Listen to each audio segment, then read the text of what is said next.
Selamat malam, perkenalkan nama saya Nana. Saya usia sekarang 34. Saya ingin sharing tentang hidup saya mulai tahun 2016. Awal mula hancurnya hidup saya tahun 2016 sekitar bulan Maret. Alhamdulillah saya diberi kesempatan untuk bisa menunaikan ibadah umroh. Waktu itu usia saya 30 tahun.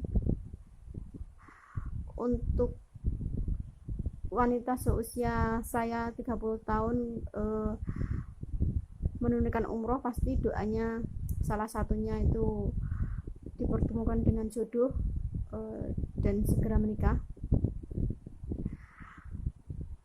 Waktu itu saya selalu berdoa dipertemukan jodoh yang terbaik buat saya dan supaya saya segera menikah. Singkat cerita, sepulang dari umroh saya sakit flu berat, sampai nggak bisa bangun, nggak bisa ngapa-ngapain, di atas kasur aja capek juga. Saya nggak pulang ke rumah, saya langsung pulang ke kos dari bandara karena udah nggak kuat kalau pulang ke rumah. Kejauhan perjalanan 1 jam rasanya nggak kuat, capek. Di hari kedua saya pulang, saya nggak bisa ngapa-ngapain, saya sendirian, bener-bener sendirian di kos. Biasanya sama adik saya, tapi karena adik saya dinas ke Ambon, jadi saya sendirian di kos. Saya sakit, tidak bisa ngapa-ngapain, mau makan pun tidak bisa. Waktu itu HP saya bunyi, saya buka, ternyata ada SMS dari nomor tidak saya kenal. Ternyata itu SMS dari mantan pacar saya waktu tahun 2009. Dia tiba-tiba nanya kabar dan saya jawab kalau saya lagi nggak enak badan. Waktu itu siang-siang, terus dia nawarin untuk membawakan makan untuk dianterin ke kos. Saya iyain aja karena memang saya saat itu lapar, nggak bisa ngapa-ngapain. Waktu itu juga pesan makanan online food juga belum rame, masih awam. Akhirnya dia datang ke kos membawakan sebungkus nasi sama ayam penyet. Terus di situ saya makan sambil ngobrol, dibeliin obat. Terus sampai 1 minggu dia nyamperin saya ke kos, memastikan saya sudah makan apa belum, sudah minum obat apa belum, sampai saya sehat. Setelah 1 minggu keadaan saya lumayan enak. Kita sering ngobrol bareng, sering ketemu, sering keluar bareng, juga kadang diantar ke kantor. Dan akhirnya kita jalan lagi. Kita ibaratnya pacaran lagi dan niat untuk serius, karena dulu dia pernah berjanji kepada saya waktu putus, karena orang tuanya dulu tidak setuju, katanya dia bakal datang lagi di usia 30 untuk menikahi saya. Dan saya pikir ini jawaban dari doa saya waktu umrah kemarin. Saya bahagia banget, saya happy di situ. Setiap hari saya disamperin, saya diajak nonton, dianterin kerja. Terus suatu saat saya dinas ke Manado, karena saya sendirian, dia tidak tega, dia ikut datang ke Manado. Setelah 2 hari saya pulang, dan waktu itu lagi rame-ramenya film AADC 2. Saya ingin nonton, saya ajakin dia nonton, tadinya tidak mau, ternyata tiba-tiba dia datang dengan 2 tiket. Saya serasa bahagia banget. Setelah itu kita nonton bareng berdua AADC, tapi dia waktu nonton itu diem, nggak mengucapkan sepatah kata apapun. Saya ajak ngobrol juga dia diem. Sepulang dari nonton kita mampir untuk makan, terus dia baru bicara ke saya. Kata dia cerita bahwa selama ini dia itu kondisinya lagi terpuruk, gagal dalam bisnis, terus sampai hutang banyak juga, dan dia diusir dari rumah. Setelah dia diusir dari rumah, ada yang mau nampung dia, katanya janda beranak 1. Terus saya bilang, kenalin saya sama janda itu. Saya bilang seperti itu. Katanya belum waktunya. Kenapa? Belum waktunya aja untuk saya temukan dengan si janda itu. Soalnya saya masih punya hutang sama dia. Motor dia saya pakai dan ditangkap polisi, nggak kembali karena nggak ada STNK-nya. Terus saya bilang, nggak apa-apa, kita datang ke sana, kita belikan motor dia untuk kembaliin motornya yang kemarin dia pakai. Terus hilang, tapi dia nggak mau. Terus dia bilang belum waktunya. Setelah itu saya biarin, terus saya dianterin pulang. Setelah itu dia pulang memakai motor saya.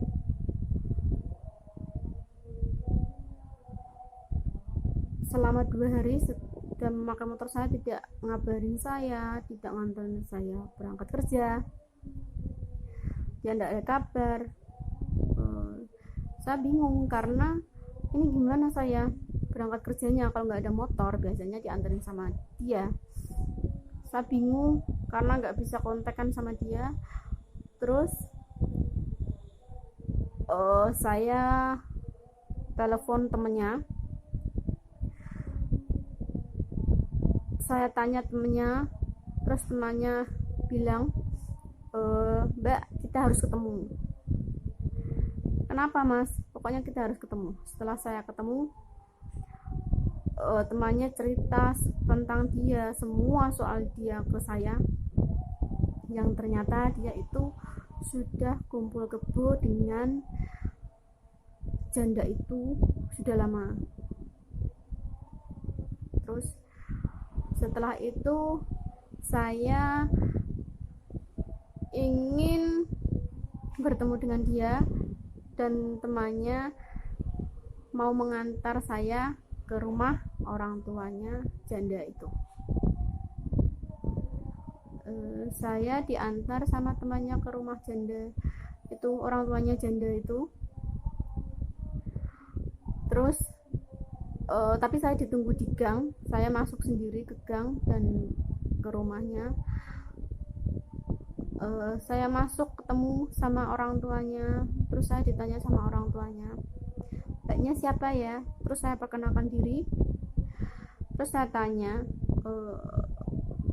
apakah benar ini rumahnya si XX janda itu? Terus iya benar, apakah yang namanya si A ada di sini, saya bilang gitu. Si A itu pacar saya. Orang tuanya janda itu seketika langsung marah-marah dan mengusir saya, ngata-ngatain saya pelacur. Dasar pelacur, pergi ke dari rumah saya, itu katanya. Seketika itu, waktu itu saya nangis karena saya dikatain pelacur. Saya nangis, lari sampai gang, ditanya sama temennya pacar saya. Temen pacar saya bilang, kenapa mbak nangis? Saya dikatain pelacur sama orang tuanya si janda itu, mas. Memang mbak, orang tua sama anaknya itu memang sama-sama kasar kalau ini, itu kata temennya. Terus temennya bilang, kalau nggak ada di sini saya anterin ke kontrakan janda itu mbak.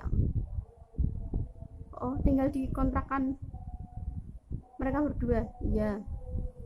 Setelah saya diantar ke kontrakan, saya sampai di kontrakannya, temannya juga nggak mau antar sampai kontrakan, temannya nunggu di gang juga. Saya ke kontrakan sendiri. Saya bingung karena itu kontrakan pavilion, banyak jejer-jejer, nggak tahu yang mana. Katanya di ujung, tapi banyak ujungnya, saya bingung sebelah mana. Di situ juga sepi, nggak ada orang. Setelah itu saya nyari-nyari orang, nggak ada. Akhirnya saya putus asa. Saya duduk di depan rumah pemilik pavilion itu. Nggak lama kemudian ada suara motor, ada laki-laki dan perempuan sama anak kecil itu boncengan. Ternyata itu pacar saya dan janda itu. Waktu itu saya spontan langsung bilang, mas mau kemana?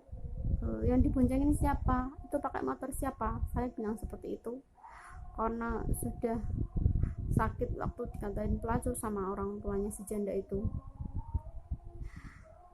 Pacar saya berhenti, janda itu turun marah-marah, banting helm. Helm itu adalah helm saya yang biasa saya pakai kalau naik motor, yang dipakai sama pacar saya.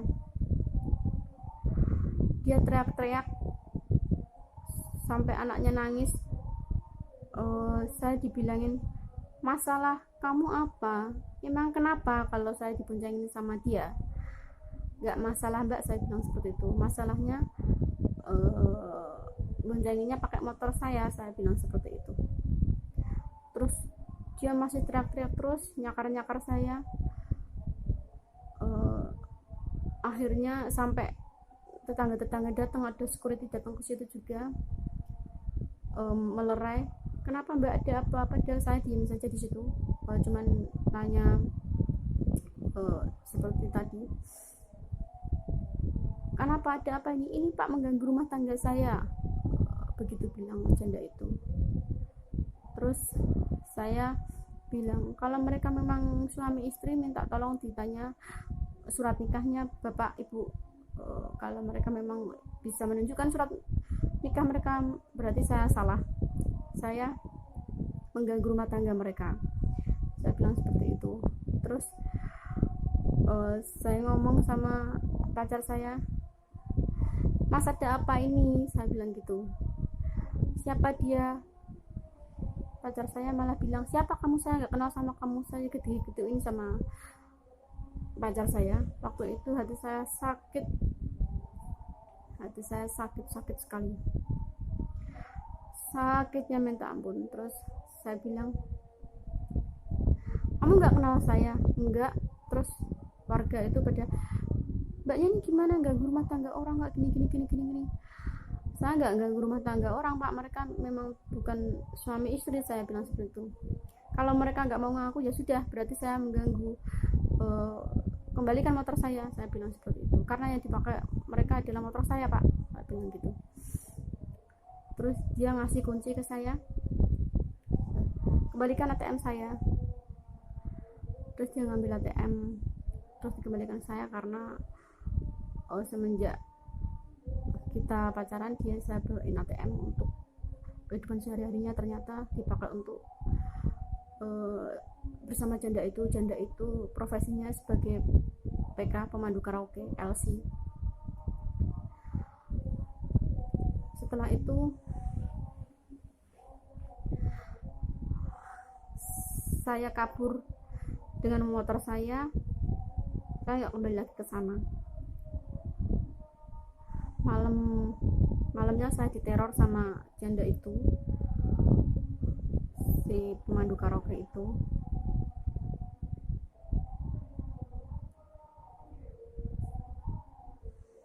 Kalau bahwa dia mau membunuh saya, dia nggak terima.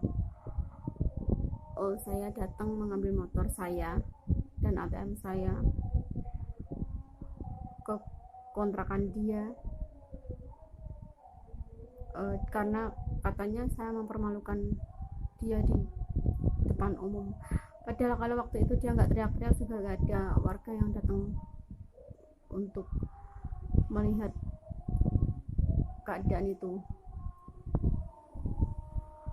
Saya diteror terus, katanya mau bunuh saya. Terus pagi-pagi saya biasanya berangkat 7:30 kerja, karena jam kerja saya itu 7:30. Dia pulang dari kerja sekitar jam 8. Dia nyamperin ke kantor saya. Dia bilang katanya mau nyamperin saya, mau bunuh saya. Waktu itu saya sudah ada di kantor, karena kantor saya itu lantai 3, dan teman-teman itu masih ada di bawah. Saya telepon teman, kalau ada yang nyari saya jangan kasih tahu kalau saya sudah berangkat, bilang saya aja kalau saya belum berangkat. Dia nyamperin saya sampai lantai 3. HP saya silent, kantor saya kunci. Dia gedor-gedor karena nggak ada suara, dan teman-teman juga meyakinkan dia kalau memang saya belum berangkat. Akhirnya dia pulang, tapi dia nggak terima karena belum ketemu saya. Dia katanya bawa pisau mau bunuh saya waktu itu. Terus akhirnya saya bilang kalau mau ketemu saya jangan di kantor saya, kita ketemu di luar aja.